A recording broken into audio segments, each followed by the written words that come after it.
Salut tout le monde, aujourd'hui je vais parler du manga Tongari Thanatos, sous-titré La bosse de Moroha. Donc c'est un manga de Hiroshi Uchiyama, et je pense, de ce que j'ai vu, que c'est le seul de ces mangas qui a été adapté en français. La maison d'édition de base c'est Shogakukan, et c'est donc édité ici par le Lézard Noir. Donc c'est un manga one-shot de 2010, et ça a été traduit par Miyako Slocombe. Donc ça raconte l'histoire d'un lycéen qui a déménagé de la grosse ville où il était pour arriver dans une petite ville de campagne, Nishinogo. Et dès le début, il nous dit qu'il ne compte pas s'intégrer dans la communauté, malgré le fait qu'il commence à avoir des sentiments pour l'une des élèves de la classe. Et du coup, ce personnage, Moroha, on va nous le présenter d'emblée comme quelqu'un de renfermé, notamment par le fait qu'on va nous l'introduire dans cette grande case d'introduction, mais dans laquelle est enfermé une petite case toute resserrée sur son focus, qui va donc à l'opposé des grandes cases de plan large habituelles et tout ça pour introduire une bande dessinée. Et donc cette intro de personnage va aussi se faire par le fait qu'on va beaucoup nous le présenter via du texte de pensée, et ce de différentes manières. D'abord par la grande case d'introduction, ensuite par des bulles de pensée classiques, ensuite par un encadré narratif comme j'appelle ça, mais qui prennent clairement le relais du texte de pensée qu'on nous montrera aux premières pages juste avant. Et donc on voit directement que c'est quelqu'un qui a des problèmes de communication et qu'il garde beaucoup de choses pour lui-même, avec son air renfrogné et tout en plus comme ça. Et du coup ce qui semble être la conséquence de ça, c'est que un matin il va se réveiller avec une grosse bosse sur la tête, vraiment dessinée à la One Piece, à la cartoon comme ça, à la Dr Slump. Et ça ressemble aussi, je trouve, à un œuf d'araignée comme ça. Et à part sa sœur qui a remarqué qu'il avait ça sur la tête, comme il décide de pas se confier à qui que ce soit, il va essayer de le cacher aux autres en se faisant une coiffure en pointe sur le haut du crâne quoi. Et voilà, par exemple, moi quand j'étais petit, je pensais que quand j'avais un aft, c'est parce que je gardais les choses pour moi et que je les exprimais pas, et donc ça se manifestait sur mon corps. Voilà, on peut avoir un peu cette pensée magique là. Et tous ces trucs que le personnage garde pour lui semblent se manifester sous la forme de cette boule comme un secret aux yeux de tous, qu'il gratte nerveusement et tout ça. Et la coiffure excentrique qu'il doit faire pour la cacher va justement un peu l'amener à devoir davantage s'exposer aux autres, car il va se faire remarquer par ça quoi. Et ça va aussi l'amener à être obligé de faire de ce secret de son monde intérieur comme une problématique qu'il doit exposer aux autres, et qu'il va donc devoir surmonter pour pouvoir commencer à s'ouvrir et à vivre sa vie. Et ça me fait aussi penser à Black Hole de Charles Burns. Bon, là c'est beaucoup plus sombre dans le cas de Black Hole, mais où il y a des trucs physiologiques qui arrivent à des personnages adolescents, et donc qui sont une métaphore d'un mal qui toucherait principalement les adolescents, et notamment avec tous ces enjeux du paraître et tout ça qu'on peut avoir à l'école, qui continue après, hein, mais qui a notamment beaucoup à l'école. Sauf que dans Black Hole, c'est aussi une MST, et donc c'est une allégorie par rapport à notamment le sida et à la marginalisation qui est faite sur les personnes qui l'ont. Mais donc voilà, ce que je veux dire, c'est que j'y retrouve le fait d'incarner des problèmes liés à l'adolescence dans une manifestation physique sur les personnages. Ce qui va permettre de bien cristalliser les thématiques, les problématiques et tout, par un phénomène plus ou moins surnaturel par rapport à notre monde à nous quoi. Et que donc l'anomalie, la singularité de l'univers qu'on nous présente est entièrement focalisée sur une thématique très typique des récits d'adolescence, du corps qui change, de la normalité, de s'intégrer, d'avoir honte de son corps en essayant de cacher certaines parties, etc. quoi. Et la personnalité, encore une fois, de cet univers vient vraiment être contrastée et valorisée par ça quoi. Il y a un truc intéressant dans ce manga, c'est qu'il n'y a pas de variation dans le contour de case, dans le fond de la page ou dans la taille des gouttières, et donc que ce soit pour les flashbacks, les cases de pensée et tout ça, tout se comprend selon le contexte et la logique qu'il y a dans l'histoire à un instant A, à un instant T, ce qui fait qu'il y a une sorte d'uniformité assez forte et presque constante au sein des pages, même dans le style graphique de l'auteur, où il va y avoir peu tout d'un coup de fond noir hyper marquant ou de choses comme ça, et la ligne claire qu'il a va aussi dans ce sens par exemple, et ce qui va aussi donc avoir une conséquence sur le principe de lecture non linéaire qu'on peut avoir normalement dans beaucoup de bandes dessinées, c'est-à-dire que s'il y a un fond noir qui indique un flashback sur une partie de ta double page, bah on va savoir à l'avance, en arrivant sur cette double page, qu'on va nous introduire un flashback pendant notre lecture, avant même qu'on y soit dans notre lecture linéaire, case par case, depuis le début de la page. Et donc tout ça va aussi participer à l'ambiance que l'auteur semble essayer de créer, de récits du quotidien, de récits immersifs, avec une certaine manière de nous faire ressentir les décors, la lumière et tout ça, de quelque chose de très quotidien, récit du tranche de vie et tout. Je trouve que l'uniformité graphique participe aussi à ce truc là, notamment en lui donnant une apparente simplicité quoi, une sobriété. Et donc aussi tout ce mélange uniforme, homogène des codes graphiques fait aussi que ça floute les frontières de la vision du personnage principal entre son vécu direct, sa pensée, son imaginaire, en plus que tout ça est incarné par le fait qu'il a cette bosse sur la tête où il y a un mélange de son lui intérieur qui vient s'exprimer directement dans la réalité de manière physique. Donc il y a sa pensée qui s'incarne quoi sur le haut de son crâne, qui a l'air d'essayer de vouloir sortir à tout prix, tellement qu'il garde tout pour lui quoi. Et donc aussi donc ce flou est, comme je dis, aidé par le fait qu'il y a une uniformité graphique tout au long de ce récit. Et donc par exemple sur la page 12 ici, le personnage se dit et si je ne guérissais pas et que... Et puis hop, sur la case du strip d'après, on voit qu'il a une énorme boule sur la tête et qu'il a son crush qui prend peur. Et puis hop, on revient sur lui dans le moment direct du récit. Et donc on se rend compte que la case avant, parce que je trouve qu'on le comprend pas immédiatement pendant notre lecture, on le comprend en lisant la case, que là on est dans sa tête, on est dans son extrapolation de ce qui pourrait se passer. Mais encore une fois, comme... il n'y a pas de rupture, par exemple si l'auteur avait fait une case au contour ondulé ou plus épaisse ou quoi, bah directement, là on aurait pu comprendre sans aucune ambiguïté directement qu'on était à un instant narratif différent pour cette case d'imaginaire, mais là il l'a pas fait quoi. Donc on voit que c'est une des manières de tout mélanger et de montrer de quelle manière en fait la pensée, son monde intérieur envahit constamment tout, son environnement, son quotidien, etc. Qu'il le veuille ou non, il peut pas garder les choses pour lui quoi. Et ça va dans le sens qu'il n'est pas aussi secret qu'il pense l'être ou qu'il voudrait l'être. Et aussi peut-être que c'est la découverte du citadin de ce qu'est la vie dans un petit village, dans une petite ville, où c'est plus dur peut-être de garder ses secrets et de ne pas se mélanger à la communauté quoi. Même si bon, ça c'est peut-être plutôt une vision fantasmée de ce qu'est la vie en village, mais symboliquement ça montre ça dans le récit je trouve. Et autre truc de jeu d'ambiguïté du genre, le personnage monte sur une moto, et donc on a déjà des petits indicateurs avant du bruit de la moto qui fait brom, et puis après sur la dernière case de cette page elle fait bom bom, donc je sais pas si c'est une erreur de traduction ou quoi, moi je dirais que oui, il y a une erreur de typo là, ça aurait dû faire brom brom et pas bom bom. Mais bref, sur la page d'après, il y a son crush qui... Attendez, je vais retrouver son nom. Morimoto. Je suis désolé, j'ai du mal avec les noms japonais à retenir et tout ça. Morimoto, qui s'inquiète pour lui et lui, il lui tourne le dos, il essaie de faire genre de rien, etc. Mais il y a le brom brom qui envahit les pages comme ça avec son côté répétitif, sa typo épaisse, etc. Et ça donne aussi l'impression de battement de cœur que je trouve intéressant et qui donc trahissent le fait qu'il essaie de se montrer impassible alors qu'il ne l'est peut-être pas quoi. Et donc cette mise d'intensité est aussi faite en deux temps sur ces deux strips là, avec d'abord une grande case dans laquelle il y a beaucoup d'espace blanc, et puis deux cases avec un plan plus resserré sur eux, les brom qui prennent de l'espace autour d'eux également, donc il y a un côté plus envahissant, plus oppressant, surtout du côté de Moria, et avec en plus la mise en page sur ce second strip qui va davantage les rapprocher par rapport à leur distance montrée au-dessus, et qui va déjà créer cet enjeu, cette tension de sentiment d'intimité qu'il y a entre les deux persos, malgré le fait que Moria a le dos tourné à ce moment-là. C'est très bien fait avec ce fond blanc et tout ça, cette ombre légère, les deux personnages qui se tournent le dos, les expressions qui sont assez subtiles et tout ça, qui sont pas trop explicites. Et donc aussi une autre mise en scène de la pensée, un peu plus loin, il y a ce personnage au jour rose qui est quelqu'un qui veut défendre les traditions de ce village, et notamment parce que le personnage de Morimoto descend d'une famille de nobles et donc elle est considérée un peu comme une princesse au sein de ce village par certains garçons, et donc quelqu'un à protéger, à préserver, et dont il faut trier les prétendants quoi. Mais Moroha n'est pas d'accord avec cette vision des choses, d'autant que lui il se sent concerné par ce truc là vu qu'il a un crush sur elle. Et donc on voit sur cette double page qu'il y a quand même beaucoup de cases, et donc forcément mathématiquement, géométriquement, je sais pas quoi, elles sont plus petites vu qu'elles sont nombreuses, ce qui va accompagner le sentiment d'agacement de personnages qui bouent à l'intérieur, etc., de Moria, qui se gratte sa bosse de stress et tout. Ou encore une fois, c'est un moyen de montrer comment son ressenti déborde sur les choses, sur la mise en page, sur le monde qui l'entoure, alors que lui, normalement, essaie de garder les choses pour lui, quoi. Même si ici, il commence à enfin donner son avis aux gens. Et donc ici, sur cette page, sur le premier strip, il y a Moria qui s'exprime, et après, on va être uniquement dans sa pensée. D'abord, surtout par du texte, et ensuite par différents moments qu'il se remémore, qu'il a pu vivre avec elle au cours des 40 premières pages, et qui sont donc toutes alignées par rapport à ces cases de souvenirs, ce qui donc le met de nouveau dans une position de tourner par rapport à elle, mais aussi place du coup ces cases de souvenirs dans un emplacement symbolique de la pensée, c'est-à-dire dans le prolongement de sa tête, qui est donc un type de mise en scène qu'on peut voir dans d'autres bandes dessinées aussi. De la même manière que sur le strip du haut, la première case de pensée avait été montrée à partir du sommet de sa tête. Ça j'en avais parlé par exemple dans Spy X Family pour aussi donner une idée de didactique qui est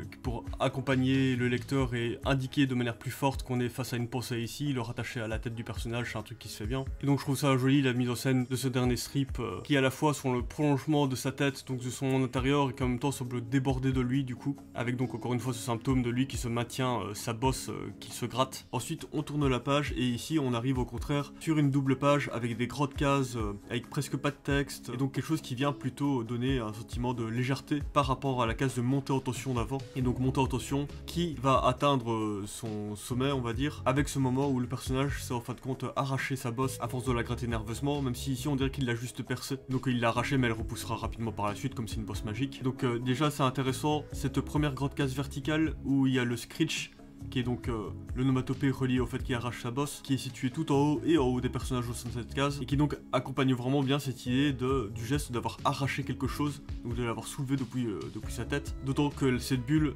a une forme ronde, blanche et tout ça, donc proche de celle de la bosse en soi. Et d'ailleurs sur la page d'après, le personnage va jeter sa bosse au loin vers le ciel, ce qui va également faire écho à ce moment avec cette bulle Screech qui est elle-même dans le ciel, au niveau des nuages. Et à côté c'est aussi intéressant ce strip vertical, donc qui se lit de haut en bas, et donc qui peut venir ainsi appuyer aussi sur une idée de comment situer les choses dans le décor, c'est-à-dire les oiseaux en haut avec une idée encore une fois de libération, et puis Ploc, la tache de sang qui tombe par terre et qui elle est située tout en bas et dans notre lecture descendante, et avec le personnage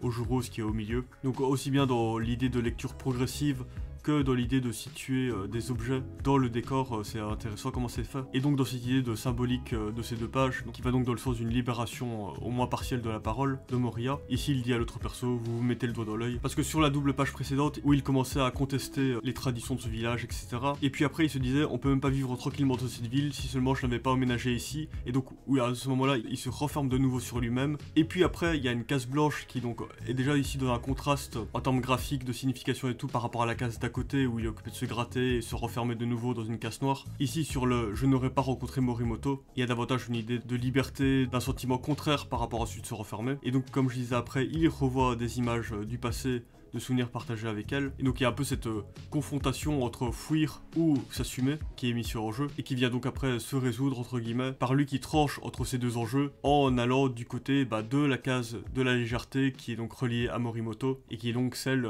de la défendre et donc de s'impliquer dans ce village quoi. Et du coup pour le reste de la vidéo je compte aller jusqu'au bout de l'histoire, même si je vais pas la détailler dans tous ces aspects. Mais voilà, si vous voulez pas vous spoiler davantage, cette première partie me semble être une bonne introduction pour vous donner éventuellement envie et vous exposer grosso modo les thématiques, les trucs de mise en page, etc. intéressants dans Tongari Thanatos. Si vous voulez soutenir mon travail, vous pouvez souscrire à mon Patreon à partir de 1 € par mois. Ça vous donne accès à du commentaire vidéo, du blog BD, de la théorie BD supplémentaire avec une nouvelle publication chaque dimanche. Et à partir de 5 ou 10 €, je vous fais un fanart de votre personnage, le BD, manga, comics préféré. Voilà, je vous remercie. Et donc voilà, il y a par exemple une autre mise en scène assez jolie de la pensée parce que, encore une fois, ça a l'air d'être un truc assez central dans ce manga. Cette manière de montrer le monde intérieur du personnage pour essayer de l'inscrire et de le faire sortir et de le faire incarner dans la réalité. Avec par exemple ici les deux persos qui se retrouvent juste à deux parce qu'ils ont oublié que l'école était fermée ce jour-là. Et donc on la voit qui commence par un rire retenu pour finir par exploser. Et donc elle est très expressive, elle n'hésite pas à rigoler, à être franche et tout ça. Tout le contraire de lui qui est plutôt une tête de con. Et donc ici on le voit occupé de recesser sa pensée tout seul, plutôt que d'essayer de communiquer avec elle. D'ailleurs il lui tourne même le dos juste avant et tout. Alors qu'ici il pense justement qu'il pourrait profiter qu'ils soient rien que deux pour l'inviter à faire quelque chose. Donc voilà, c'est mis dans cette longue case. Et sur le strip d'après, on la voit occupée de l'observer, de réfléchir et de se gratter la tête. Et aussi donc un signe de quelqu'un qui réfléchit de manière un peu dans les trucs humoristiques, etc. On se gratte la tête pour penser à des choses. Et donc ici encore une fois c'est mis en corrélation avec la bosse. Et donc on voit qu'elle a un geste instinctif de vouloir toucher l'endroit qu'il gratte. Elle dit après que c'était une impulsion, etc. Donc voilà, un geste qui semble pas rationnel comme ça, mais qui dans le récit fait sens quoi. Et donc on voit que ces deux cases sont mises en lien symbolique l'une par rapport à l'autre. Il y a un lien sémantique entre ces deux cases, de par leur forme, de par la composition à l'intérieur de la case, etc. Avec elle qui donc symboliquement tente de voir qu'est-ce qu'il y a en lui, qu'est-ce qu'il y a dans son monde intérieur, et donc presque de capturer sa pensée avec sa main quoi. Et puis hop, c'est désamorcé parce que voilà, c'est un peu trop tôt dans le récit pour aller jusque là. Mais donc voilà, c'était une jolie mise en scène. Et après ils sont tous les deux dans le train où d'abord ils arrivent pas trop à communiquer, et en fin de compte lui qui se referme sur lui-même dans sa tête, il y a juste un ah qui est exprimé, un soupir quoi. Donc je trouve ça intéressant, qu'il y a une construction de phrases on va dire sous forme de bulle de pensée, mais qu'il ne ressort en fin de compte qu'un bruit quoi. Et donc encore une fois l'expression de quelqu'un qui ne sait pas bien s'exprimer. Et par exemple pour montrer que la mise en scène de la pensée est importante au sein de ce manga, ici on a carrément le personnage qui regarde une case de la vision qu'elle avait sur Moroha à ce moment-là, à un moment plutôt de la journée, et elle regarde directement cette case comme si elle voyait apparaître vraiment une pensée claire, imagée de ce souvenir. Et donc il y a vraiment une interaction forte, très explicite, très appuyée d'un personnage sur la pensée quoi. Mais encore une fois, c'est aussi intégré de manière plus naturelle, parce que de la même manière qu'un personnage qui se gratte la tête est symbolique de quelqu'un qui réfléchit, ici le fait de regarder vers le haut est aussi une des poses que les humains prennent quand ils réfléchissent parfois quoi. Et donc c'est intéressant aussi parce que la bande dessinée, de la même manière qu'elle n'a pas de son mais qu'elle n'a que des représentations de son, ici Uchiyama utilise le fait qu'il y a une représentation graphique de la pensée pour pouvoir faire interagir très organiquement ces personnages avec, sans que cela ne semble outrepasser des codes méta, de quatrième mur, etc. Ça semble se faire très naturellement, parce que tout se mélange naturellement, texte, dessin, pensée, flashback, etc. Au sein d'une BD, et particulièrement de celle-ci. Encore une fois, les choses sont assez homogènes quoi. Et par exemple, en bas de cette page, c'est chouette parce que on est dans une page d'abord uniquement de pensée du personnage, et donc de rendre aussi explicite le monde intérieur, ce qu'elle ressent profond d'elle quoi. Et en plus, c'est un moment où le personnage enlève son uniforme d'école, donc il y a aussi quelque chose qui va dans ce sens-là, nous montrer la pensée d'un personnage, c'est nous montrer son intimité quoi. Mais donc, comme on est dans une page exclusivement de pensée, ben les silences qu'il y a à la fin sont toujours aussi dans ce thème-là, et que même si ce serait déjà très implicite dans un autre contexte que ces cases-là sont des cases où elle pense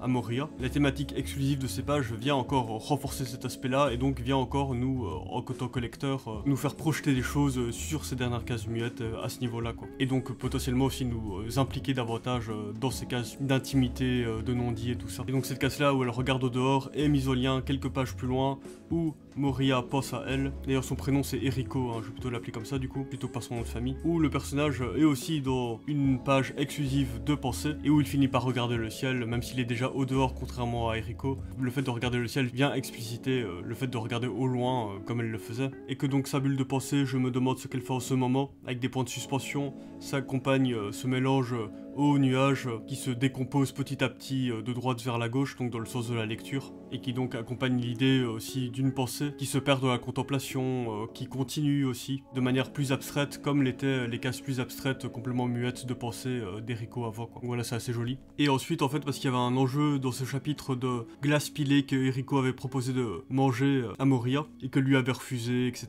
et qu'elle après se demandait s'il voulait qu'ils les mangent ensemble, machin truc, et qu'en fait compte Moria vient lui apporter de la glace pilée après avoir fait le petit tour qu'elle lui avait proposé. Et donc voilà, il essaie de communiquer avec elle par ce biais-là, quoi. Et donc là, c'est davantage une interprétation plus tendue, on va dire, mais qui me semble aller dans le prolongement de ce que je disais avant, notamment avec le symbole du nuage qui est proche de celui de la bulle de pensée, donc quelque chose de vaporeux dans le ciel, à la fois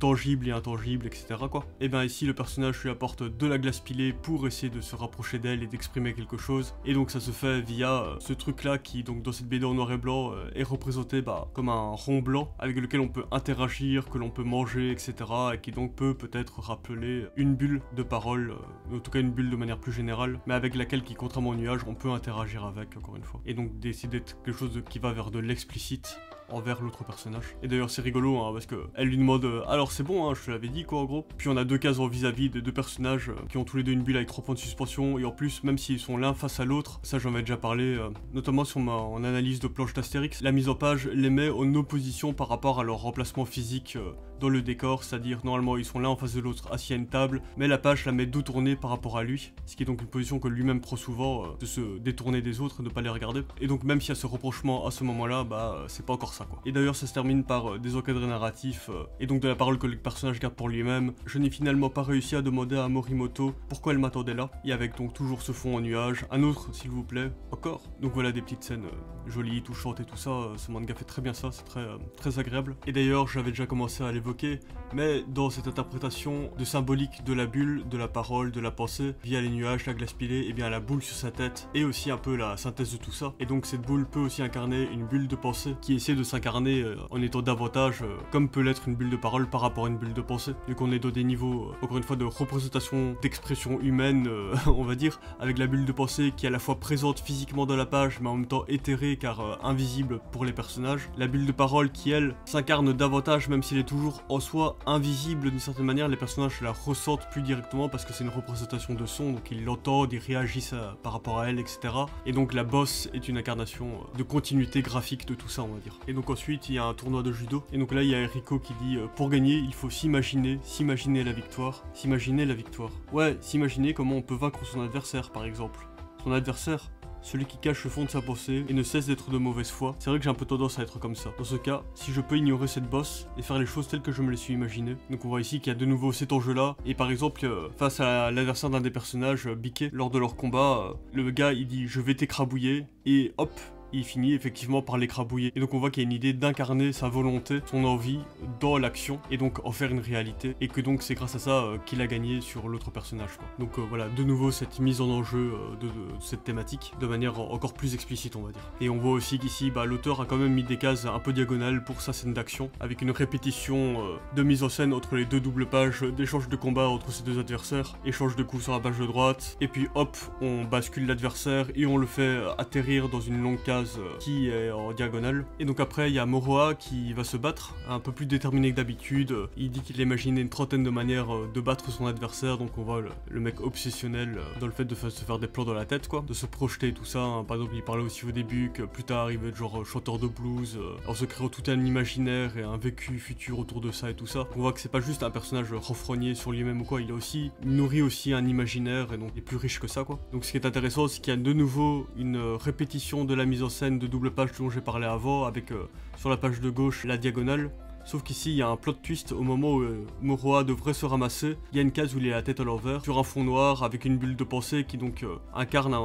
une espèce de moment temporel en suspens. Et donc c'est une case où normalement l'auteur nous montre une chute, mais ici il y a un plot twist, parce que grâce à probablement tous les plans qu'il s'est fait dans la tête et sa capacité à bien utiliser son cerveau, à bien réfléchir, vu qu'il fait ça tout le temps, il renverse la situation et donc surpasse entre guillemets le déterminisme que l'auteur avait installé pour cette case. Mais en fin de compte, il y a son adversaire qui essaye de lui choper le haut du crâne, parce que sans doute il a capté qu'il y avait un truc suspect là-dessus, donc c'était potentiellement une faiblesse. Encore une fois, on incarne le secret du personnage, ce qu'il ne peut pas dire, comme étant une faiblesse physique, psychologique, etc. qui permet donc à son adversaire d'avoir l'ascendant sur lui, et donc en fin de compte, de nouveau dans cette case en diagonale, en fin de compte renverser la situation, et donc d'être encore une fois la case décisive de la double page de combat, malgré la variation qu'il y avait eu avant, quoi. Et donc ce chapitre se termine, le chapitre 4 du coup, se termine par cette page muette de personnages qui bout de l'intérieur, où il n'a pas réussi à concrétiser sa volonté, quoi. Et donc c'est intéressant cette ambiguïté que permet aussi de ne plus montrer la pensée dans une BD où les cases muettes avaient servi justement à montrer des personnages qui sont occupés de réfléchir, etc. Ici, on ne sait pas si on nous montre pas ce que le personnage pense ou s'il est carrément en incapacité de réfléchir et qu'il est juste occupé de bouillir dans ses mauvais sentiments, avec notamment ses traits de vitesse, etc. Qui incarnent donc cette violence qu'il ressent, avec ce cadrage qui vient l'écraser par le dessus, donc au niveau de sa bosse, le perso, de la manière dont il se maintient, où il est tout en retenue d'exploser, et donc encore une fois dans cette idée de sentiment intérieur, que même s'il se les garde, ça déborde quand même sur le monde autour de lui et sur la structure de la mise en page, et que cette grande case est vraiment dans cette idée de secret caché aux yeux de tous. Ce moment reflète sa tentative d'ouverture sur le monde qui l'entoure et l'échec qui en a résulté parce qu'il ne s'est pas livré complètement, parce qu'il ne s'est pas ouvert complètement à la communauté, au village dans lequel il a quand même essayé de commencer à s'inscrire. Et c'est intéressant la corporalité que l'auteur donne à son personnage, avec ici encore une fois le fait qu'il se maintienne, qui était déjà montré d'autres fois de manière aussi peut-être plus légère. Par exemple, Moroha met sa main devant son visage pour retenir son rire et cacher le fait qu'il est occupé de s'amuser d'un truc qu'on lui dit, et que donc ce truc là de ne pas montrer sa pleine expression est montré à différents degrés, et c'est aussi cool, je trouve. Et donc je trouve ça intéressant ce que cette ambiguïté de représenter la pensée ou non, qui n'indique pas forcément qu'elle soit présente ou non réellement, de ce que ça permet, quoi. Et donc aussi tout ça pour dire que c'est intéressant parce que dans la bande dessinée c'est très commun de nous montrer les personnages réfléchir, avoir une pensée comme étant une part importante dans la narration, dans la construction des persos et tout ça, et que ça se comprend aussi pourquoi l'auteur qui veut mettre particulièrement le focus focus là-dessus dans son récit, vient parfois peut-être presque trop surexpliciter ça pour bien nous indiquer que c'est important, particulièrement au sein de ces BD, même si a priori, si on ne regarde pas le contenu du texte en soi, tout ça est mis en scène de manière qui semble assez commune, on va dire, dans la bande dessinée, dans le manga, mais que donc, contrairement aux apparences, c'est pas commun, et que la pensée est valorisée d'une autre manière que d'habitude dans le propos qu'essaye de tenir Tongari Thanatos. Et du coup, en fait, même si de prime abord, ça aurait pu m'agacer, pour le dire rapidement, un peu me déranger en tout cas, le fait que l'auteur semble vouloir être trop explicite sur son propos de la pensée, avec des indicateurs trop forts là-dessus, trop littéral, je sais pas comment on dit, de la part des persos, où il s'adresse presque au lecteur à ce niveau-là. Mais en fin de compte, c'est pour le mieux, je trouve, parce qu'encore une fois, ça nous permet de nous rendre plus attentifs à sa mise en scène, à ses moments particuliers, etc., à tous les moments de non-dit, de moments où les personnages enfin s'expriment, etc., et que ça rend le tout plus riche à la lecture, en fait. De la même manière, on peut dire, par exemple, que dans Chainsaw Man, les mains et la sortie de cases, qui sont donc des éléments, on va dire, banals dans beaucoup de bandes dessinées, sont valorisés au sein de la diégèse du récit, de manière vraiment très spéciale, ce qui fait que ça rend atypique une mise en page et un dessin qui aurait beaucoup moins de sens et de richesse sémantique, etc. Dans un autre contexte, quoi. Par exemple, j'aime beaucoup cette double page sur tout ce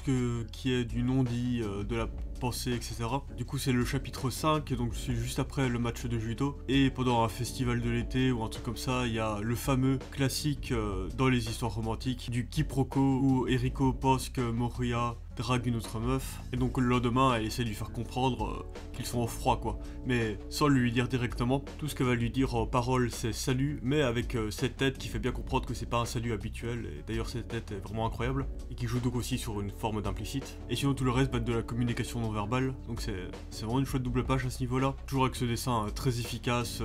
vraiment très fun, où d'abord elle va le bousculer, et sa réponse muette à son attaque muette est de nouveau dans une idée de retenue du côté de Moria, avec ses points de suspension directement collés à sa tête, et également collés sur le bord de la case, et qui donc accompagne sa corporalité, qui est donc collée au casier, rigide et tout. Et donc dans toutes ces doubles pages où elle le bouscule, elle tape des pieds, elle lui dit juste un salut complètement sec, elle soupire, elle répond par du silence, elle se retourne de manière brusque, elle le regarde avec mépris, etc.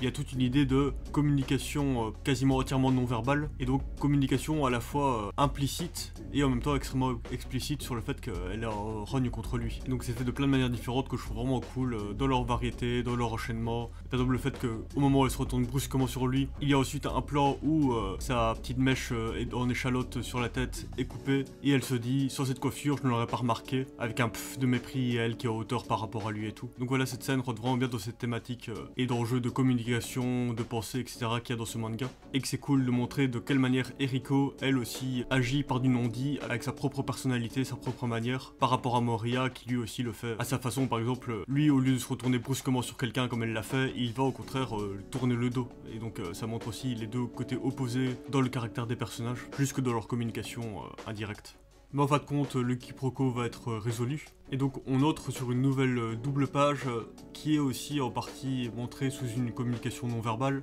où Eriko en fait elle s'est foulée la cheville dans cette case qui fait mal à regarder. Elle est vraiment très bien faite. Et donc voilà, au lieu de s'éloigner en tapant des pieds, là elle boite en faisant des petits tam. Et du coup Moria décide de l'aider, de l'amener sur son vélo, sans donner sa véritable intention, parce qu'il dit sinon tu vas rater le plus drôle des mangaka à la télé. Et donc voilà, c'est à nouveau à la fois une action directe mais mise sous un prétexte indirect, et un non-dit que tout le monde a bien compris, autant nous que les deux personnages, donc toujours cette idée de secret à exposer aux yeux de tous, comme son échalote sur la tête, ça bosse. Et voilà, toute cette double page est ponctuée de cases muettes, des personnages qui ont des points de suspension, donc on va assister sur des idées de silence, de non-dit, mais qui ici vont dans le sens d'un apaisement, d'une harmonie et tout ça, avec toujours un dessin, une ambiance qui est vraiment superbe. Et du coup, Eriko lui tend une perche, en lui disant comme t'étais pas assis à côté de moi, vu qu'ils ont changé de place, ma journée était pas très drôle, pour lui dire qu'elle tient à lui, quoi. Et là, lui, toujours dans cette position de dos tourné, même si ici, bon, c'est inhérent au fait qu'il roule à vélo, c'est quand même insister sur le strip d'après, où il est placé de nouveau dans une position opposée par rapport à elle. Il regarde sur la droite alors qu'elle est placée sur la gauche dans l'ordre de lecture, logiquement, dans une case muette et tout ça. Et hop, elle vient le bousculer, le faire sortir de sa bulle en disant « dis quelque chose », et puis hop, il la taquine en retour, etc. Donc il y a vraiment une idée aussi d'échange qui se fait entre les deux persos de manière plus harmonieuse. Et ça, je sais pas si l'auteur l'avait déjà mis en place avant, ce truc-là, mais il y a aussi, on voit plusieurs cases qui sont parallèles les unes aux autres, avec des vis-à-vis entre les deux personnages qui se fait à plusieurs moments dans cette double page, et qui donc les lie aussi au sein de la mise en page de cette manière, c'est assez joli. Et d'ailleurs de la double page dont je parlais avant, qui pour moi est liée à cette nouvelle double page qui vient un peu plus loin, au sein du même chapitre, ici à la fin on voyait que la séparation entre les deux persos et le vis-à-vis qui est fort entre eux est mis via cette diagonale mise par la robe d'escalier qui vient donc appuyer ici leur séparation, et ce qui donc va à l'opposé du sens des vis-à-vis qui sont faites sur la double page dont j'ai parlé après quoi. Et du coup ce chapitre termine de nouveau sur une page muette comme pour le chapitre précédent, et donc pour moi il y a un vrai écho appuyé là-dessus entre ces deux moments. Et donc muet encore une fois entre guillemets parce que le bon terme serait plutôt de pages sans texte où il n'y a pas d'explicitation de son, de voix, de pensée ou quoi que ce soit. En contraste par rapport à la page de fin de chapitre précédent où les personnages étaient dans une stupeur, dans un monde intérieur qui boue, etc. pour Moria. Ici au contraire on les montre la bouche grande ouverte dans un moment de camaraderie où on les voit s'exprimer, s'extérioriser pleinement et être heureux par ça. Et c'est marrant cette mise en scène qu'il a de nouveau fait de mettre en place dans la mise en page, dans le découpage, les personnages de manière contraire à leur place dans le monde physique. C'est toujours dur à exprimer ce truc là. Mais donc contrairement à la scène de la glace, ici Eriko est tourné vers Moria et Moria qui est tournée vers elle dans l'emplacement physique et regarde au contraire dans la direction opposée dans la mise en page. Mais ce qui fait aussi qu'ils regardent tous les deux dans la même direction. En plus il y a une espèce d'idée de case panoramique, donc de dessin qui se prolonge à travers plusieurs cases avec son bras qui dépasse alors qu'en fait c'est son dos sur la case d'Eriko.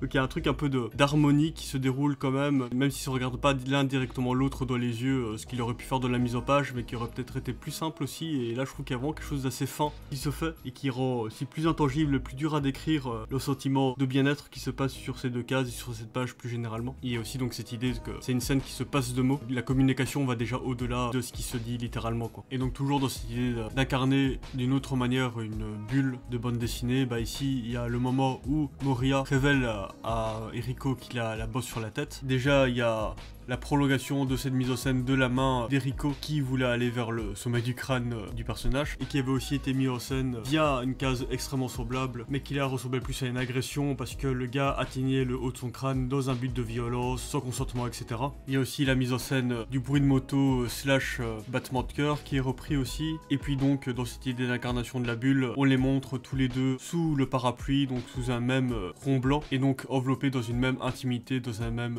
univers intérieur partagé quoi. Donc toujours dans ce truc là de pensée commune, de mise en scène qui montre qu'on se passe de mots pour se comprendre. Donc il y a ce moment où il va lui faire toucher sa bosse, oser lui exposer sa fragilité, s'exposer à la pluie, dans une ouverture totale, lui faire confiance au point d'oser se rendre vulnérable face à elle. Et donc elle lui demande c'est quoi ? Et après il répond une bosse. Et après il dit je vais être trempé, pardon. Et le reste de la scène se passe de mots de nouveau. Les deux personnages ne communiquent pas plus à ce propos là. Encore une fois où tout est dit par ce geste de lui guider sa main sur sa tête. On les montre tous les deux vraiment complètement unifiés sous ce parapluie. Donc voilà une scène vraiment très intimiste. Et cette idée que tout se passe de mots vient aussi, j'ai l'impression, du fait que comme tout cet enjeu autour de la bosse de Moria, toute la symbolique qu'elle porte et tout ça a tellement été explicité, utilisé, exploité au sein de la mise en scène, de la narration et tout du manga pendant les 130 premières pages, qu'on accepte d'autant mieux et qu'on comprend et qu'on sent d'autant mieux pourquoi ce moment-là signifie tout, ce geste-là signifie tout et qu'il n'y a pas besoin de l'expliciter davantage quoi. Donc voilà, comme toujours, c'est très joli, très joli manga. Et du coup, dans le chapitre final, il y a un tournoi de sumo qui doit régler définitivement un peu les embrouilles entre les deux bots rivales quoi. Bon, ça j'ai pas trop expliqué dans la vidéo jusqu'à maintenant, mais bon voilà, c'est pas très grave. Et donc Moria et ses potes sont vraiment déter pour battre les adversaires, donc ils ont trouvé de la volonté pour arrêter de se faire marcher dessus, pour arrêter de se laisser traîner par le destin, le cours de la vie, etc. Et donc de vraiment agir. Et donc le personnage de Moria dit on va gagner. Avant il avait dit que sa bosse avait déjà rétréci. Hein,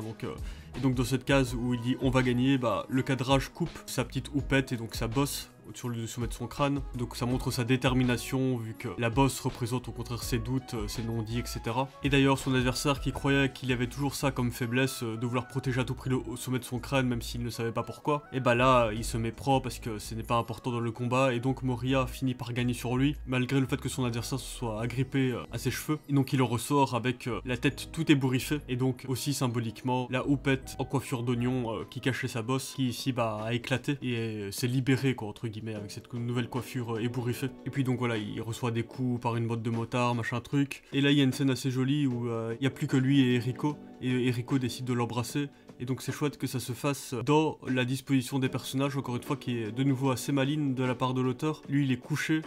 et elle est assise, et donc elle va lui faire un bisou à Spider-Man, quoi, avec elle qui est depuis le sommet de son crâne pour l'embrasser. Ce qui est donc logique et une espèce d'aboutissement par rapport à toute cette mise en scène et cet enjeu du sommet du crâne du personnage, dont Eriko essayait d'abord d'atteindre par la main, et puis là, bah, il y a une intimité complète qui se fait, et qui encore une fois, grâce à la disposition des personnages, est bien plus forte que s'ils étaient juste debout l'un face à l'autre occupés de s'embrasser, quoi. Il y a vraiment une idée ici qu'elle va atteindre depuis sa tête, et donc depuis ce qui symbolise son monde intérieur, et qui représente donc l'ouverture finale des personnages l'un par rapport à l'autre. Et donc dans les pages finales du récit, on peut mettre ça en contraste par rapport à l'introduction qui donc commençait par le personnage qui ne s'intéressait pas à la ville, au village où il avait déménagé, où ça commençait uniquement par de la pensée, donc par le personnage qui ne veut pas communiquer, et en plus par cette mise en scène d'une case dans une case, et donc de quelque chose d'assez refermé, d'un plan très rapproché uniquement du lycée, et donc de quelque chose qui n'est pas vraiment bien considéré, quoi, qui est vu comme quelque chose d'extérieur à soi, dans lequel on ne s'investit pas. Et donc à la fin, au contraire, Moria, il chante ce qu'ils appellent donc la chanson du mois, tous ensemble avec les autres élèves, dans une bulle qui n'est pas rattachée à quelqu'un en particulier, mais qui est donc vraiment dans une idée d'unification de tout le monde, quoi. Et donc qui est d'abord présentée avec des bulles où il y a une petite note de musique dedans pour montrer que c'est la musique, et puis directement dans la prolongation, il y a toujours des bulles qui ne sont pas rattachées à un personnage en particulier, mais où il n'y a plus les notes de musique, et donc il y a une espèce d'idée de lien très direct qui se fait entre cet hymne au village et les paroles plus rattachées au personnage qui dit j'aime cette ville parce que tu es là, mais qui est en même temps, encore une fois, plus éthéré que s'il était rattaché avec une flèche, une queue de bulle comme plus classiquement, et qui donc donne aussi un impact supplémentaire qui se superpose à celui de symbole de cette musique dans ce monologue du personnage, j'aime cette ville parce qu'il y a ton sourire. Et donc après, donc ici sur cette double page, on voit différentes manières dont il a fini par s'intégrer vraiment dans ce village, à vouloir concrétiser son envie de faire de la musique, et donc ça se termine sur cette grande case qui donc encore une fois est en contraste par rapport à la première page et la première case du récit, avec cette parole mise dans un nuage et aussi donc sans bulle, j'aime cette ville parce qu'il y a ton sourire, et donc d'une parole aussi qui est éthérée, qui est intégrée dans le monde dans lequel se trouve le personnage principal, contrairement au début où il était dans une pensée renfermée sur lui-même avec une vue très restrictive de ce qu'était ce village. Et donc ici au contraire tout vient insister sur l'idée d'ouverture, de légèreté, et que j'aime bien encore une fois cette idée de apporter du sens supplémentaire à ce texte, ici par le fait de le mettre en scène dans un nuage, et donc dans une parole à la fois intégrée au décor et à la fois dans une idée de légèreté comme le sont les nuages, quoi. Donc voilà, c'est une belle conclusion à ce récit. J'ai pas du tout parlé du terme Thanatos, hein, qui est donc cette idée de désir de mort, j'ai vu, qui est notamment relié à la psychanalyse et tout, bon voilà. Mais je trouve vraiment que c'est un chouette récit, avec vraiment un très joli dessin. Il y a en fait cette capacité qu'ont certaines bandes dessinées, et notamment manga, tranche de vie, slice of life et tout, à nous mettre dans une situation apaisante, quoi, qui fait du bien, qui fait du baume au cœur, qui se consomme comme un bon thé chaud et qui nous met dans une espèce de petit cocon, de bulle, de bien-être, même quand les personnages sont face à des situations un peu compliquées et tout. Il y a quand même toujours cette légèreté qui est présente, et ce happy ending qui doit finalement de toute façon arriver, qui est le destin de ce genre de récit et qui donc fait aussi du bien. Et j'ai trouvé ça intéressant, toute cette conscientisation que semble avoir l'auteur et vouloir expliciter l'auteur à travers son récit dans l'utilisation des codes de la BD. Ça forcément c'est un truc qui m'intéresse et qui me rend aussi plus facile ce genre d'analyse par rapport à ce que je recherche notamment à faire sur cette chaîne. Et j'ai trouvé ça intéressant la manière dont il a géré ça, encore une fois dans à la fois cette manière d'être explicite et aussi d'être très fin dans son utilisation de la mise en scène de la pensée, ce qui fait que c'est un bel équilibre, parce que forcément moi, comme c'est quelque chose qui m'obsède, le découpage et tout, c'est quelque chose que j'ai tendance à plus voir facilement, mais c'est pas le cas de tout le monde, donc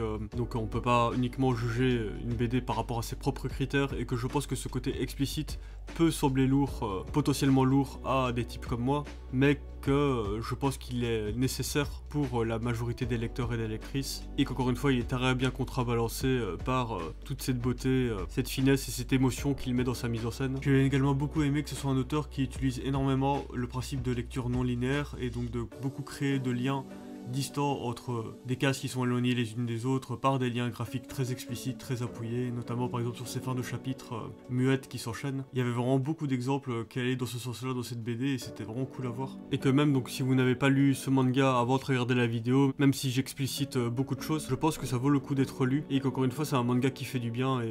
et qui laisse plein de bonnes impressions, de bons sentiments et il en faut quoi, il en faut. Du coup, si cette vidéo vous a plu, vous pouvez vous abonner, vous pouvez me soutenir sur Patreon, c'est vraiment crucial pour que la chaîne puisse continuer et donc avoir accès à du contenu exclusif chaque dimanche. Et je vous remercie de m'avoir regardé jusqu'au bout et je vous dis à bientôt pour toujours plus de vidéos. Salut salut.